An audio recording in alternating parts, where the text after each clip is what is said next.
Let's start some more seeds. Today we are exploring 4 varieties of peppers. Perfect for beginner and seasoned gardeners, this video covers everything you need to know about starting peppers successfully indoors.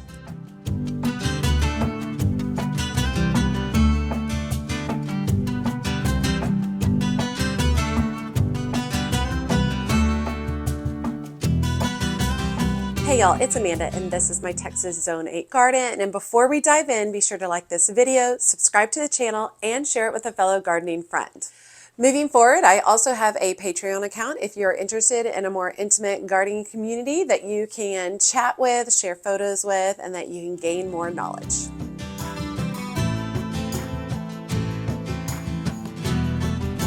Okay, so we just finished doing like a lot of potting up and a lot of caring for my current seedlings. So now I am into February and I am ready to start a whole new set of seedlings.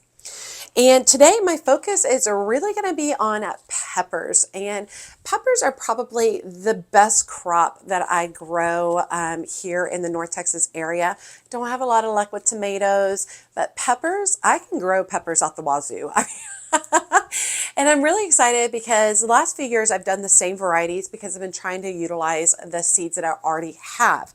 But I've finished up those and now I'm ready to move on to some new varieties this year. And I like to grow hot peppers and I like to grow sweet peppers. So I like to grow a range.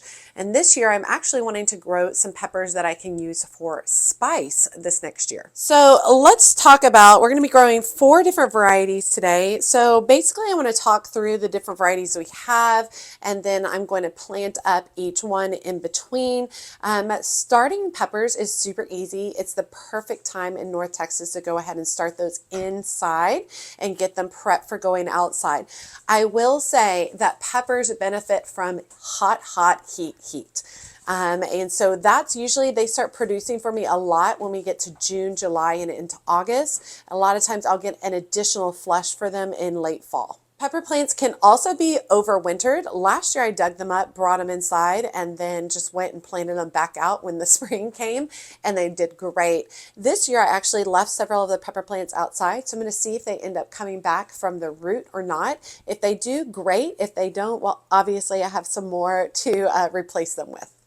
Okay, so peppers come in a wide variety of flavors, sizes, colors, size of plants. There's a lot of different things that you can grow, and there are a lot of pepper enthusiasts that grow hundreds of different varieties of peppers each year. So this year, let's start simple. A new one to me that I'm growing is a Cubanelle sweet pepper, and I purchased the seeds from Southern Seeds, which is a great company, by the way. And just if you're new to my channel, I don't do any sponsorships. I'm not paid through any company. Anything I talk about that I use, I paid full price myself, and I'm giving you my upfront and honest opinion.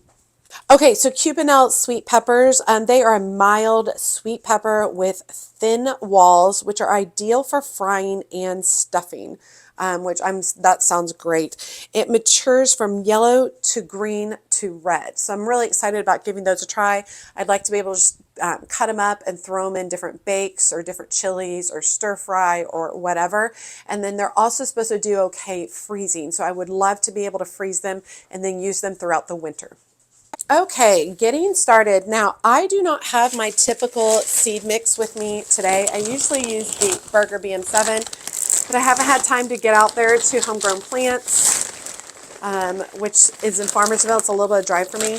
I do plan on going out there this week because I need to pick up some herbs from them. I'm going to do a winter herb garden, which I'm really excited about. So today I'm using Vigoro potting, all-purpose potting mix. It has a little bit more bark to it than I would prefer, so I am going to try to pick out some of the larger ones. And so basically I'm just coming in with my Amazon seed trays. So these are my Amazon seed trays, and I am a small home gardener, so I do not start 72, cell seed trays.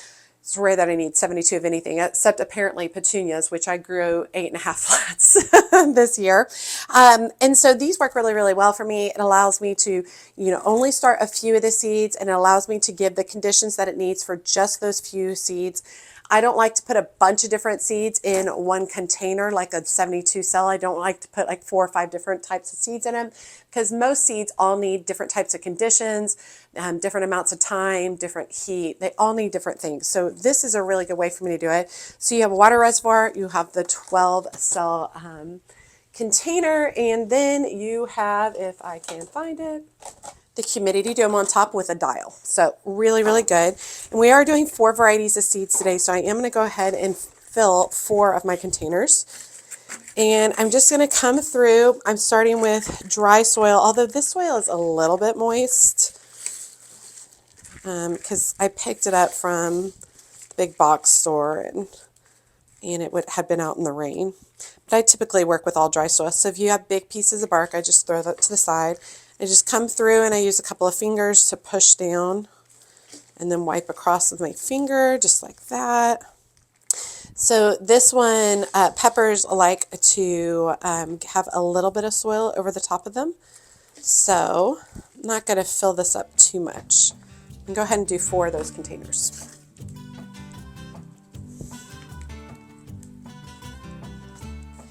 The next variety we're going to do is Cayenne, blend Cayenne chili peppers. And this I purchased from Botanical Interests. I actually had a $5 coupon to Covington's. They send those out like in a mailer every 3 months. So I used that and I got 2 different types of seeds that I wanted. It was a $5 coupon. I ended up paying 56 cents total for the seeds, which was great. So this is Botanical Interest Cayenne pepper chilies, and they are a fiery chili pepper with slender, elongated pods that turn bright red when ripe. And a lot of these are perfect for drying or for fresh use. And I would like to dry some of these, grind them up, and utilize them for cayenne pepper in my chilies. And I use a lot of cayenne pepper in my cooking because we like hot peppers very much. This is also a really pretty plant. I don't think it gets like overly giantly large, but the peppers tend to be about 4 to 6 inches long. So I'm excited to try that one out as well. Okay, next on the list is Emerald Giant Sweet Peppers, also purchased from Southern Seeds. And these are a blocky sweet pepper that grows large and crisp, which is just kind of like a typical one that I would typically use for like fajitas or something like that. And it ripens from green to red, delivers excellent flavor and crunch. And I do like a little bit of crunch in my bell peppers when I am cooking them in fajitas. And I'm really hoping that these freeze well as well. And I do hope to go over some of my processes just for freezing and using some of these things later on in the year.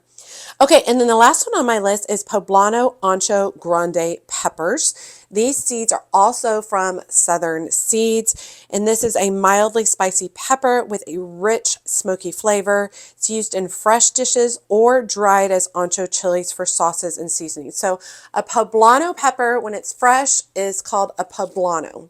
When it's dried, it's called ancho. So in case you see ancho sauces or anything like that. So I will probably be utilizing these fresh and dried. All right, let me bring y'all in closer so we can seed these up.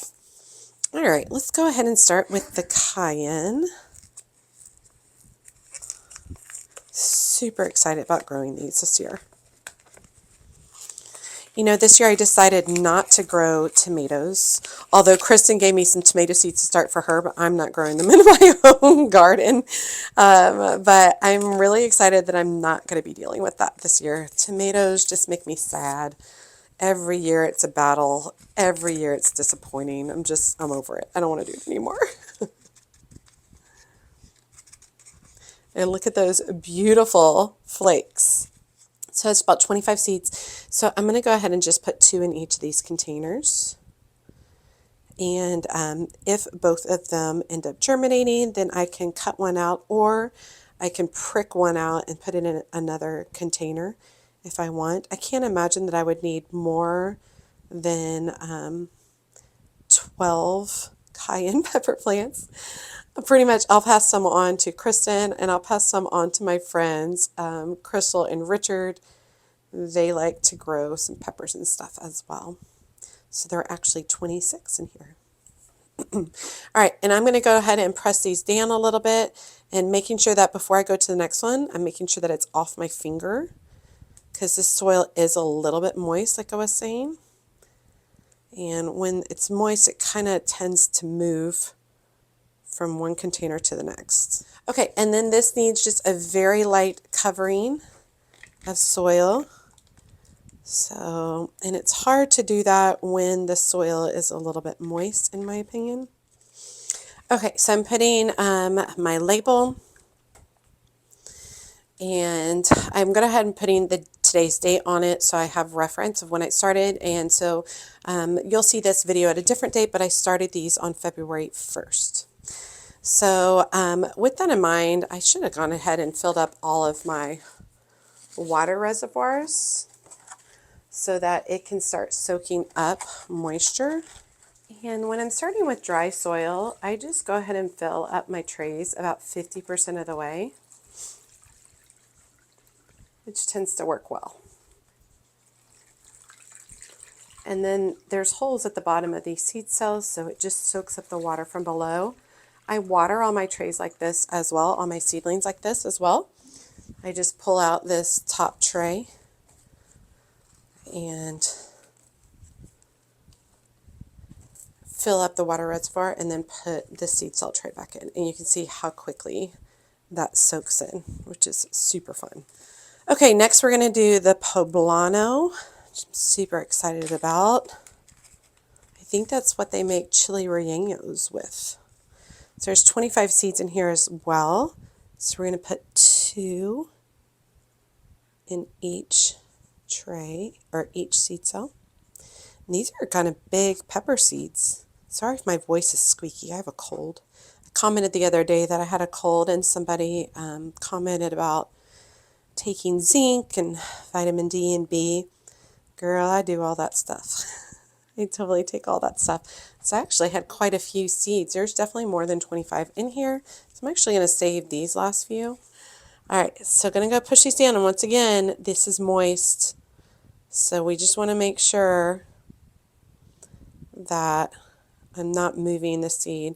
And what's great is these are so big and such a different color.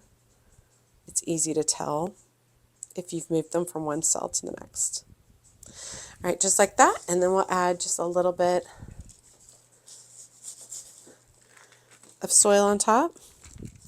Okay, next on the list is going to be the Emerald Giant Sweet Pepper. So kind of like a more traditional bell pepper.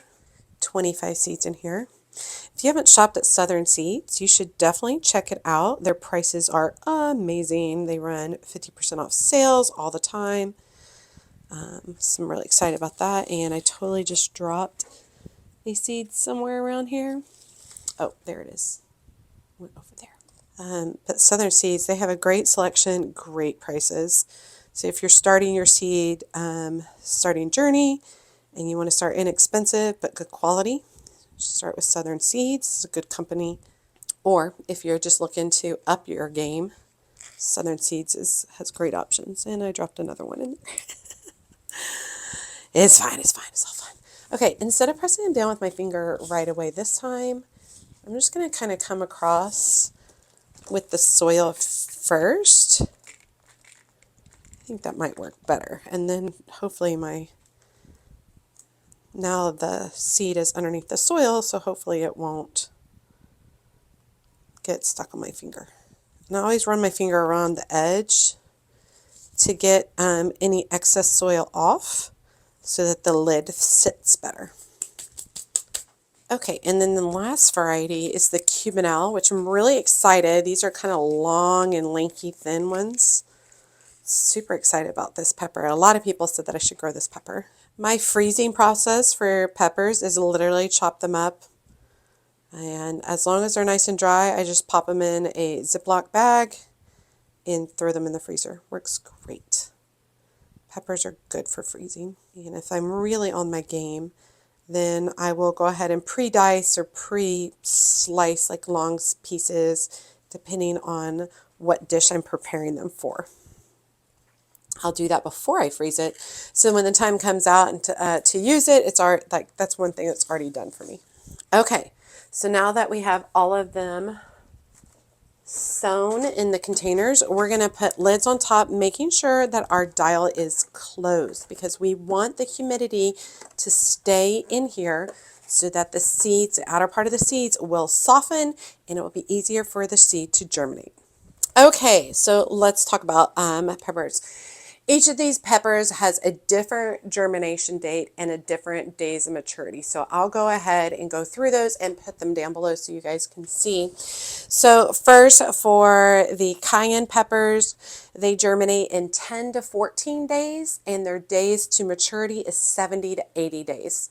And I do want to say with days to maturity, that really depends on optimal conditions outside, right? If it's still cold outside, like if you have a longer, colder spring, the peppers are not going to be ready in 80 days. They really need heat in order to start pollinating.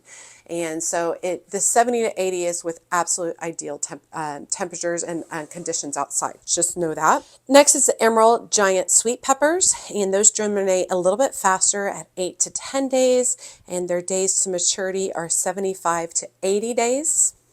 Next are the Poblano Ancho Grande peppers. Their days to germinate are 10 to 14 days, and their days to maturity are 80 to 90 days. And then finally, the Cubanelle sweet peppers germinate in 7 to 10 days, and their days to maturity is only 65 to 70 days. So a very quick turnaround crop. And for those of you who grow a lot of vegetables, you know it's awesome to have a quick crop. Okay, with that being said, typically you would start these 8 to 10 weeks prior to your last frost date.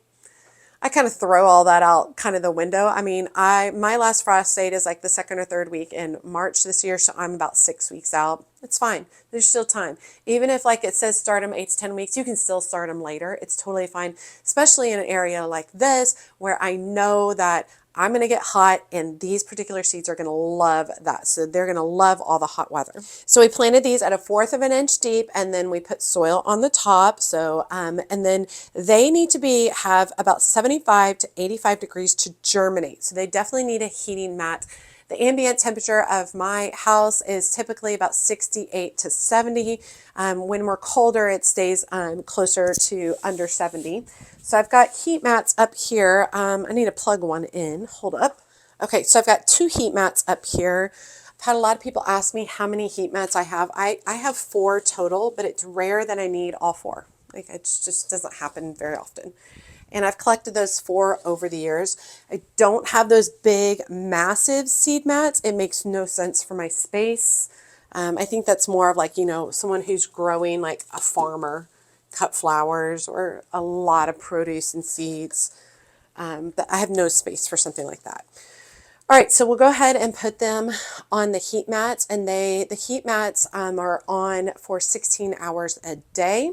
And so they will go off for about 8 hours a day, and the temp will go down a little bit, but not very much. So it should be fine. If you're out in a garage, you want your heat mats to be on all the time. Like if you're out in a garage in the winter, you want your heat mats to be on all the time. You don't want your seeds to get cold. Okay, and then once these germinate, at least 50% of them germinate in each container. I will remove the humidity dome and allow those seedlings to breathe, and then they will be under the lights. I have lights right here. They'll be under the lights for 12 to 16 hours a day. Mine is 16 hours, but you need to do minimum 12. I've had a lot of people commenting about how big a lot of my seedlings are. Just a reminder, they're getting 16 hours of light a day and they're getting fertilized regularly, which is producing bigger, stronger seedlings. If your seedlings are only under the lights for 12 hours a day, most likely they don't have as much grow time and they're going to be a little bit smaller. So just something to note. Okay, feeling really good about the peppers. I've learned a lot about peppers over the years. Really, really like them. I rarely run into issues with them, which is really, really nice. I've probably grown 20 to 30 different varieties over the years. And so this year, all 4 of these varieties are new for me. So I'm really excited to add them to my collection of peppers that I've tried. But I feel really good and confident about that. If these go well, these are definitely peppers that my family can utilize in the kitchen for the entire year. All right, I hope you guys enjoyed today's video. We are going to be continuing our seed starting series. We still have eggplants to do. We have azuratum. We have nasturtium. In fact, I got my nasturtium seeds out right here. and they need to be soaked. They need to be soaked for minimum 12 to 24 hours. So I'm about to plop these in some water so that those will be good to go so I can go ahead and sew them up. Tomorrow, the month of February, I've got all of my Post-its ready to go on all the different varieties of seeds I am starting, and that was I listed all those in a video recently where I did the potting up. I think that's where I did it. It might have been before that in another video I was doing seedling care.